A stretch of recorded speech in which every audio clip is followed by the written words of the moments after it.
Welcome back, everybody. So today we're going to go ahead and see how we can actually alter this value, how we can actually access the RAM where this value is located, and then alter the value of this variable. Seems like a trivial thing, right? Not a big deal. Let me go ahead and show you just how much code you require in order to conduct this so-called trivial change. Okay, so the first thing that we should do is fire up another instance of Visual Studio and go ahead and create another project. Name it whatever you like. Okay, running. There we go. So the very first thing that I'm going to need is include windows.h. Oh my god, come on. Windows.h. Because we're going to be using Windows API, of course, since we are on a Windows platform. If you were on a Linux platform, you would be using Windows API. Okay, so next up, we're going to go ahead and create two functions. Because when you're accessing a process, you always need a handle to that process. And through that handle, then you can mess around with that process. However, that handle needs to be opened up with specific privileges. So we will also need a set privilege function. So let's go ahead and create it. Bool set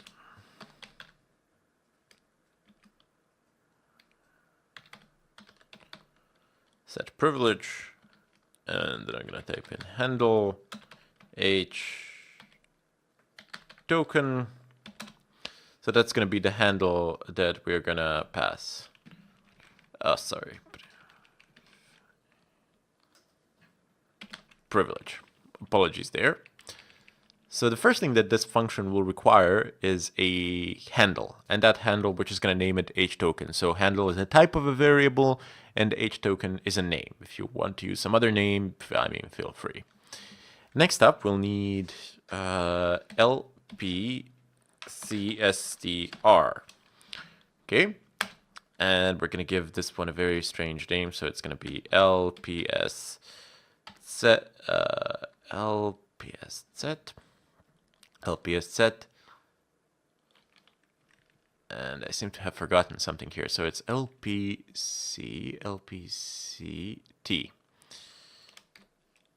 lpctstr, sorry. So let's go ahead and continue. Okay, so let's see, privilege, and the next one will be bool be enable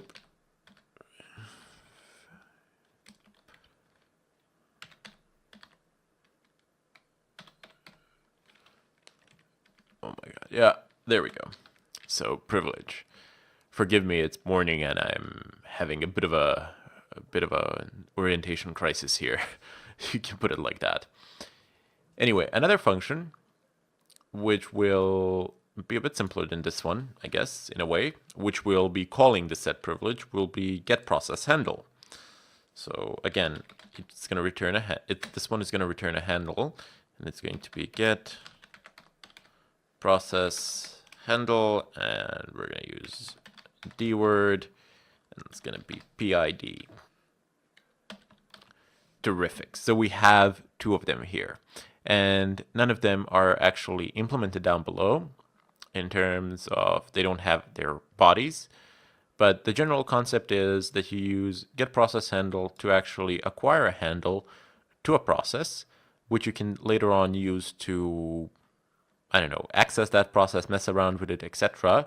And you will use set privilege, which will be called by getProcessHandle, so that when the handle is opened, that its privileges are modified and that you get a proper handle back from the function, which you can use for certain things. Because if you open up just a handle without proper permissions, you're not going to be able to do pretty much anything you want with it. You will be very limited in your doings with it. Okay, so let me just swap them around because I don't know, I just feel like doing that. And then let's go ahead and start creating a body for getProcessHandle. Okay. As I said, there are a lot of things which I won't explain here because I did state that for this, you do need a intermediate knowledge of C++. These up here, they're just specific types for Windows that you can use. For example, dword, that's an unsigned int if I'm not mistaken, so it should be, right? Let me see. Yeah, so it's typedef as unsigned long. Repositioning myself in my chair, messing the code up by pressing random buttons on the keyboard. Anyway, let's go ahead and start building this function. So remember, this is just a demo to edit a small piece of code. But just take a look at the amount of code that we will need in order to achieve that. So let's go ahead and create a handle here. Handle h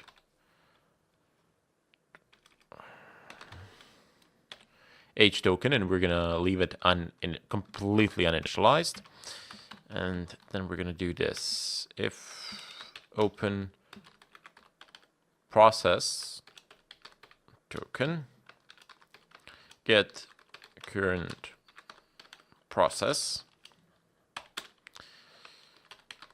token underscore adjust underscore privileges, and we're gonna need a pipe.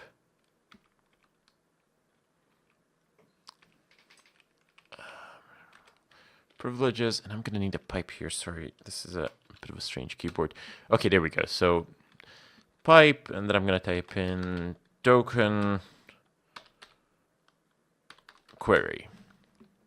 So I'm falsely accusing my keyboard when I'm actually being a bit clumsy. So we need token query, and then so this here is actually one argument, and after that we're going to insert another one, which will be the address of h token. So that's basically our handle. Okay, let me go back down below. Open up curly braces here, and I'm not going to do anything special here. I'll just basically print out, if it has failed, then it has failed, no big deal. Well, actually a big deal for us because we haven't managed to do what we intended to do. And let me just go ahead and perform a little bit of formatting here. And okay. So these are the three arguments that OpenProcess token will actually do. These are the three arguments that the OpenProcess will actually take, OpenProcess token. And later on, we'll actually use OpenProcess, but we're just opening a token for a process at the moment because we need to modify it prior to actually using OpenProcess.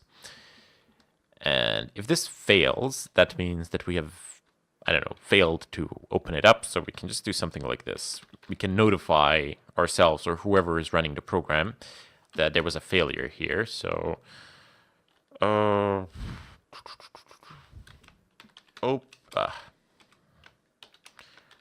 open token, open process token failed. And we're going to put a dot here, and then we're going to say error code.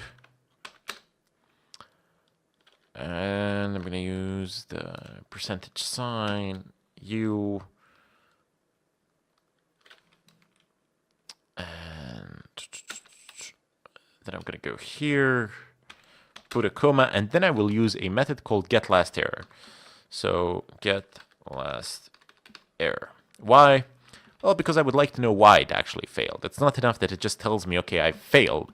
It needs to tell me, it needs to give me the error code, and then I can look that error code up later on the MSDN and actually see what was the reason for the failure. There are several thousand error codes, if I'm not mistaken. I know there's 1,000 for sure, but it doesn't really matter how many there are, as long as you actually get the error code, you go over to the MSDN, you find that particular error code, and you see the explanation behind it, so that you at least have some sort of an idea why it has failed, because sometimes it fails due to insufficient permissions, sometimes it fails because perhaps the given process doesn't exist because you passed the wrong PID, which is process ID. You could have a lot of different reasons for a failure, and you want to get that error code. Otherwise, you just know that it has failed, but you don't know why it has failed, which can save you a lot of time when debugging. Okay, so next up, we're going to go ahead and use the set privilege, which we haven't created yet, we've just declared it. So if we do something like this,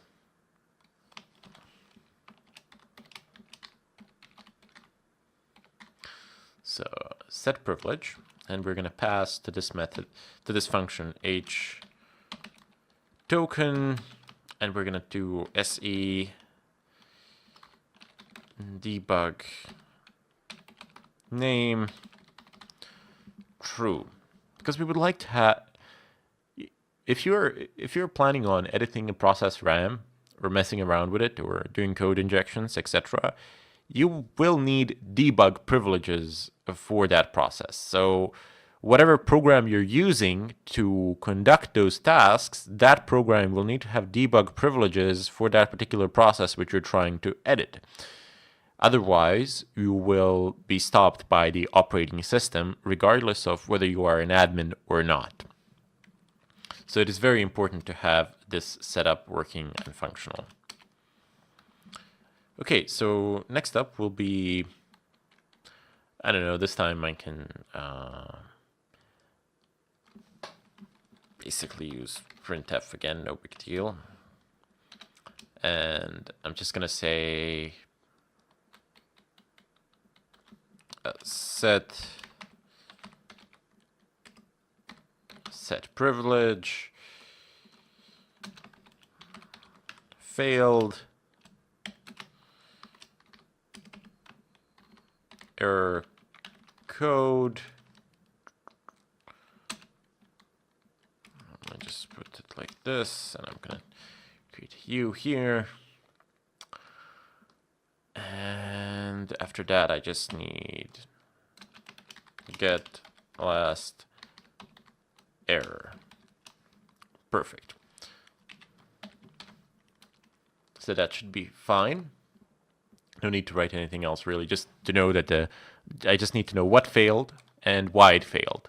I know what failed because I have a printf statement stating that the set privilege failed here, which will only execute if it does indeed fail. And I have get last error, which will tell me why it has failed. Well, it's going to give me an error code, which I will be able to use in order to figure out why something has failed. Anyway, next up, we're gonna need to create a process handle. So we're just gonna type in handle and b handle, and we're gonna initialize this to the return value of open process. And we're gonna just type in here process all. Okay, so you will need process all access. Without it, none of this is going to happen. Those are the permissions with which you're opening up the handle. And process underscore VM operation, comma 1, comma PID. Now, it is vital that you perform a check on whether or not this was a successful operation or not, because if it wasn't, the program won't crash. This will just not be what you want it to be. It won't get the value that you want it to have. So there's a very simple check to it, really. So p handle process handle, if it becomes equal to 0. I would like you to, once again, just create this simple printout. And I'll just do this to save a bit of time here. Okay. Finally, if it actually works out and stuff like that, if it works, you know, you can just return handle. Okay, truth be told, this is probably not the best way to conduct error checks and fail safes, because you see what's going to happen is that this printf is just going to print this out. It's not going to exit the function, and the b handle will be returned no matter what, whether it's valid or not. But you will get a warning here that it wasn't functional. I tried to keep the function as simple as possible, but that meant cutting a bit of corners, but no big deal. I mean, it's just a test run. If you get an error, if you're unable to open a handle, you're gonna get a printout, and then that printout is gonna say, "Hey, mate, you have a problem here. You know, you should attend to this before you go any further." Okay, so I'm gonna basically pause it here, and in the next tutorial, we're gonna go ahead and write the set privilege. Once we do that, then we're gonna attempt to open up a handle and write to the RAM location of the. We're gonna attempt to write to the RAM location of the variable health and see if we can actually change it. But you see, we just want to change health, and you can see how much code we have piled up. So not a lot still, but we're still one function away. We need to create it, and then we need to create a bit more code to actually be able to edit that RAM location. Anyway, I'm going to go ahead and bid you farewell here, and I'll hope to see you in the follow-up tutorial where we will continue with set privilege.